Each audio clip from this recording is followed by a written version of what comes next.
ರಿಷಭ ಇದು ನಂದಕಿಶೋರ್ ಅವರು ಡೈರೆಕ್ಟ್ ಮಾಡಿರುವಂತ ಸಿನಿಮಾ. ಮೋಹನ್ ಲಾಲ್, ಸಮರ್ಜಿತ್ ಲಂಕೇಶ್, ರಾಗಿಣಿ ದ್ವಿವೇದಿ ಇನ್ನು ಮುಂತಾದ ನಟರು ನಟಿಸಿರುವ ಚಿತ್ರ. ಸಿನಿಮಾದ ಟ್ರೇಲರ್ ನಲ್ಲಿ ಪುನರ್ಜನ್ಮ, ಕರ್ಮ ಹೀಗೆ ಸಣ್ಣ ಸಣ್ಣ ಆಸ್ಪೆಕ್ಟ್ ಗಳನ್ನ ಇಟ್ಟು ಮೂವಿನ ಎಕ್ಸ್ಪ್ಲೋರ್ ಮಾಡಿದ್ದಾರೆ ಅನ್ನೋ ಸುಳಿವು ಟ್ರೇಲರ್ ನಲ್ಲಿ ಕೊಟ್ಟಿದ್ರು. ಈಗ ಮೂವಿ ರಿಲೀಸ್ ಆಗಿದೆ. ಮೂವಿ ಹೇಗಿದೆ ಅಂತ ನೋಡ್ಕೊಂಡ್ ಬರೋಣ ಬನ್ನಿ. ಈಗಿನ ಕಾಲದ ಮೂವಿಗಳಲ್ಲಿ ಎಐ ಹೆಚ್ಚಾಗಿ ಬಳಸ್ತಿದ್ದಾರೆ. ಎಲ್ಲೆಲ್ಲಿ CGI ನ ಯೂಸ್ ಮಾಡಬೇಕಿತ್ತೋ ಅಲ್ಲೆಲ್ಲ ಎಐ ನ ಯೂಸ್ ಮಾಡ್ತಿದ್ದಾರೆ. ಯಾಕಂದ್ರೆ ಅದು ತುಂಬಾ ಚೀಪರ್ ಮತ್ತೆ ಈಸಿ ಕೂಡ ಅಂತ. ಆದ್ರೆ ಅದ್ರ ಕ್ವಾಲಿಟಿ ಸಿನಿಮಾದ ವಿಜುವಲ್ ಎಫೆಕ್ಟ್ ಗೆ ತುಂಬಾನೇ ತೊಂದರೆ ಮಾಡ್ತಾ ಇದೆ. ತುಂಬಾ ಚೀಪ್ ಕ್ವಾಲಿಟಿ ಅನಿಸ್ತಿದೆ. ಈ ಸಿನಿಮಾ ಮೋಹನ್ ಲಾಲ್ ಅವ್ರನ್ನ ಹಿಡ್ಕೊಂಡು ಮಾರ್ಕೆಟಿಂಗ್ ಮಾಡಿದ್ದು. ಇದರ ಮೂವಿಯ ಇಂಟರ್ವ್ಯೂ ಅಲ್ಲಿ ಪೋಸ್ಟರ್ಸ್ ಗಳಲ್ಲಿ ಅವರಿಗೇನೆ ಹೆಚ್ಚು ಪ್ರಾಮುಖ್ಯತೆಯನ್ನ ಕೊಟ್ಟಿದ್ದು. ಸಿನಿಮಾದಲ್ಲಿ ಅವರ ರೋಲು ಆಲ್ರೆಡಿ ಎಕ್ಸ್ಟೆಂಡೆಡ್ ಕ್ಯಾಮಿಯೋ ರೀತಿ ಇತ್ತು. ಈ ಮೂವಿ ನೋಡಿದ್ರೆ ಕಾಮನ್ ಆಡಿಯನ್ಸ್ ಕೂಡ ಇಲ್ಲಿರೋ ತಪ್ಪುಗಳನ್ನ ಹುಡುಕ್ಬೋದು. ಅಷ್ಟು ಬೇಸಿಕ್ ಆಗಿ ಎಕ್ಸಿಕ್ಯೂಟ್ ಮಾಡಿದ್ದಾರೆ ಅನ್ಬೋದು. ಇಲ್ಲಿನ ಮುಖ್ಯ ಪಾತ್ರಧಾರಿ ಹೆಸರು ಆದಿ ದೇವವರ್ಮ. ಸಕ್ಸಸ್ಫುಲ್ ಬಿಸ್ನೆಸ್ ಮ್ಯಾನ್ ಆಗಿರೋ ಇವನು ಅಂಡ್ ಇವನ ಮಗ ತೇಜ್ ಆರಾಮಾಗಿ ಜೀವನವನ್ನ ನಡೆಸಬೇಕಾದ್ರೆ ಅವನಿಗೆ ವಿಚಿತ್ರವಾದ ವಿಷನ್ಸ್ ಬರೋದಕ್ಕೆ ಶುರು ಆಗುತ್ತೆ.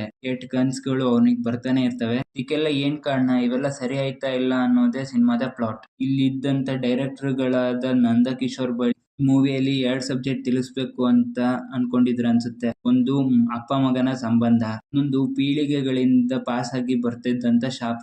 ಅಪ್ಪ ಮಗನ ಸಂಬಂಧ ಏನೋ ಪರವಾಗಿಲ್ಲ, ಬ್ಯಾಲೆನ್ಸ್ ಆಗಿ ತೋರಿಸಿದ್ದಾರೆ. ಬಟ್ ಎಲ್ಲೆಲ್ಲಿ ಪುನರ್ಜನ್ಮ, ರೀಇನ್ಕಾರ್ನೇಷನ್ ಅನ್ನೋ ಕಾನ್ಸೆಪ್ಟ್ ಗಳು ಬರುತ್ತೋ ಅಲ್ಲೆಲ್ಲ ಸ್ವಲ್ಪ ಸಿನಿಮಾ ಹಿಂದೆ ಉಳಿದು ಬಿಡುತ್ತೆ. ಮೂವಿ ಎಡಿಟಿಂಗ್ ನ ಲಾಸ್ಟ್ ಮಿನಿಟ್ ನಲ್ಲಿ ಮಾಡ್ದಂಗಿದೆ. ಅಷ್ಟೊಂದು ಕ್ಲಾಸಿ ಆಗೂ ಇಲ್ಲ. ಮೂವಿಯ ಎಡಿಟಿಂಗ್ ಹೇಗೆ ಮಾಡಿದ್ದಾರೆ ಅನ್ನೋದು ನಮಗೆ ಎದ್ದು ಕಾಣ್ತಿರುತ್ತೆ. ಈ ಕ್ಯಾರೆಕ್ಟರ್ಸ್ ಗಳನ್ನ ಬರ್ದಿರೋ ರೀತಿ ಆಗ್ಲಿ, ಅವ್ರನ್ನ ಪ್ಲೇಸ್ ಮಾಡಿರೋ ಸಿಚುವೇಶನ್ಸ್ ಗಳಾಗ್ಲಿ, ಅವ್ರಿಗೆ ಕೊಟ್ಟಿರುವಂತ ಡೈಲಾಗ್ಸ್ ಗಳಾಗ್ಲಿ ಎಲ್ಲವೂ ಅನ್ಇಂಟೆನ್ಷನಲಿ ಫನ್ನಿ ಆಗಿದ್ವು. ಬಹಳಷ್ಟು ಪೊಟೆನ್ಶಿಯಲ್ ಇರುವಂತ ಕಥೆಯನ್ನ ಆರಿಸ್ಕೊಂಡಿದ್ದಾರೆ. ಬಟ್ ಎಕ್ಸಿಕ್ಯೂಟ್ ಮಾಡಿರೋ ವಿಧಾನ ಹಾರಿಬಲ್ ಅಂತಾನೆ ಹೇಳ್ಬೋದು. ಸಿನಿಮಾದ ಲೆಂತ್ 2 ಗಂಟೆ 7 ನಿಮಿಷ ಅಷ್ಟೇನೆ. ಬಟ್ ಆ ಲೆಂತ್ ಕೂಡ ದೊಡ್ಡದಾಯ್ತಲ್ಲ ಅನ್ನೋ ಭಾವನೆ ಬರ್ಸುತ್ತೆ. ಎಸ್ಪೆಷಲಿ ಎರಡನೇ ಹಾಫ್ ಅಲ್ಲಿ ಎರಡನೇ ಭಾಗನ ನೋಡ್ ಮುಗಿಸೋದು ಹಿಂಸೆನೆ ಅನ್ಬೋದು. ರಾಗಿಣಿ, ನಯನ್, ಸಾರಿಕಾ ಇವ್ರಿಗೆಲ್ಲ ಕೊಟ್ಟಿರುವಂತ ಸೀಕ್ವೆನ್ಸ್ ಗಳನ್ನ ಲಾಜಿಕಲ್ ಆಗಿ ಬರ್ದಿದ್ದಾರೆ. ಜೊತೆಗೆ ಸಿನಿಮಾಗೆ ಯಾವುದೇ ರೀತಿಯ ಇಂಪ್ಯಾಕ್ಟ್ ಅನ್ನ ಅವರಿಬ್ರು ಮಾಡೋದಿಲ್ಲ. ಸಮರ್ಜಿತ್ ಲಂಕೇಶ್ ಅವರಲ್ಲಿ ಒಂದು ಪೊಟೆನ್ಶಿಯಲ್, ಒಂದು ಹೀರೋನ ಸ್ಪಾರ್ಕ್ ಖಂಡಿತ ಕಾಣುತ್ತೆ. ಅವರು ತಮ್ಮ ಕೆಪಾಸಿಟಿಲಿ ತುಂಬಾ ಟ್ರೈ ಮಾಡಿದ್ದಾರೆ ಅನ್ನೋ ಕೂಡ ನಮಗೆ ಗೊತ್ತಾಗುತ್ತೆ.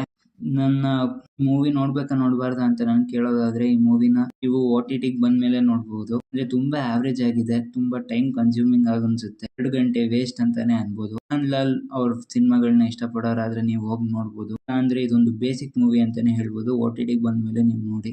ನಾನ್ ಸಿಗ್ತೀನಿ ಮುಂದಿನ ವಿಡಿಯೋದಲ್ಲಿ. ಅಲ್ಲಿ ತನಕ keep watching and please subscribe to my channel.